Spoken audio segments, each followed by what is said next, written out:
I am as frustrated and angry as anyone with the flawed launch of healthcare.gov. So let me say directly to these Americans, you deserve better. I apologize. I'm accountable to you for fixing these problems, and I'm committed to earning your confidence back by fixing the site. So Kathleen Sebelius delivering that mea culpa on the disastrous rollout. Still, though, she has a job today. So is it possible to get fired by this president, and is that the right move for Sebelius? Bernard Whitman is a former pollster for Bill Clinton and Democratic strategist, and Mark Thiessen is a fellow at the American Enterprise Institute, in the Washington Post columnist, and a former speechwriter for President George W. Bush. Gentlemen, thanks for being here. Thanks for having us. Thanks for having us. You have too many jobs. Who loses a job here? Nobody. I mean, look, I think Kathleen Sebelius summed up President Obama's attitude pretty clearly yesterday when she said, whatever. That seems to be his attitude to all these cabinet secretaries who keep failing him. I mean, in the real world, Kathleen Sebelius would have been fired. It's not even just that she mismanaged and mangled the implementation of Obamacare. She blindsided her boss. By her own admission, she didn't warn him that his signature legislative initiative was about to implode.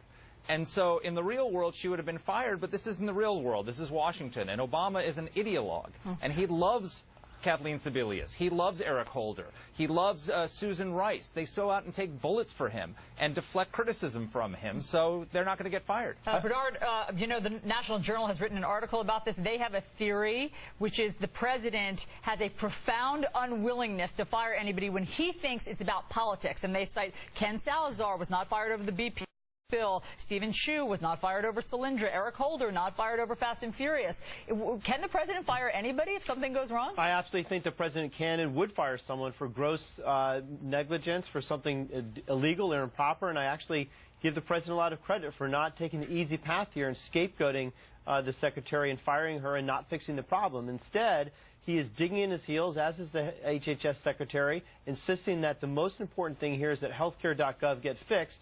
And second to that, in a close second, after it gets fixed and up and rolling, that we have a full, complete, and fair, impartial hearing on the facts and figure out what happened, not to blame people, not to point fingers, and not to scapegoat, but to ensure that something like this doesn't happen again. And frankly, I commend the president for not taking the easy road here and just scapegoating. Mark, Mark, what about that? I mean, what about that scapegoating would be easier than finding a solution, and she should stick around? I'm sorry, but if the rollout of Obamacare is not gross negligence, it has no meaning. Okay? If you were to define gross negligence in the Oxford English Dictionary, it would say Obamacare rollout.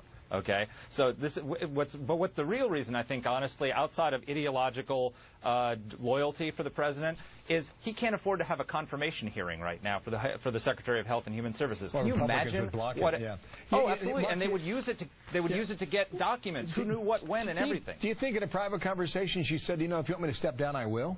If you want me to resign, I shall? She hasn't said that. That's actually one of the really interesting questions, is why she hasn't offered her resignation or said that she offered it. I mean, when I was in the Bush administration during the Abu Ghraib crisis, Donald Rumsfeld offered his resignation not once but twice over Abu Ghraib, and he wasn't even directly responsible for Abu Ghraib. He wasn't running the night shift in a prison thousands of miles away. Kathleen Sebelius was directly responsible for the rollout of Obamacare. She should have offered her resignation. I find it fascinating that she hasn't. But, Mark, you do not throw the captain overboard in the middle of a storm. You wait till the storm subsides.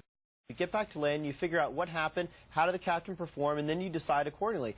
Frankly, loyalty is something that is quite rare in Washington, and I actually also commend the president for having the trust and the loyalty with Kathleen Sebelius, and that matters for something because it's rare in this town. Are Democrats a little worried, too, if you've got to have a confirmation hearing, that all the warts we have seen in this program so far will just be exposed even more? Again, this is not and should not be about politics. It should be about getting the system fixed for the American people, because the fact is the Affordable Care Act delivers benefits, extraordinary benefits to tens of millions of people, and unfortunately the botched rollout here has prevented the American people from fully taking advantage of all the benefits under the Act, like preventative care. So, Mark, is it Kathleen Sebelius' to fix? Should she not leave until this is fixed? Yeah, well, number one, loyalty is a two-way street. She should have offered her resignation, and the president could have turned it down, like President Bush did turn down Rumsfeld's nomination. But two, if you want to restore, I mean, one of the biggest problems here is that Americans have completely lost confidence in the system. If you believe in this, and they've lost their confidence. And having the same people who delivered the flawed website, having the same people who delivered 2 million people now losing their health insurance after the president said that no one would, that doesn't inspire confidence. If you want to inspire confidence, you need new leadership. All right, guys, we have to leave it there. Mark Thiessen, Bernard Whitman, thanks so much. The real test will be at the end of March.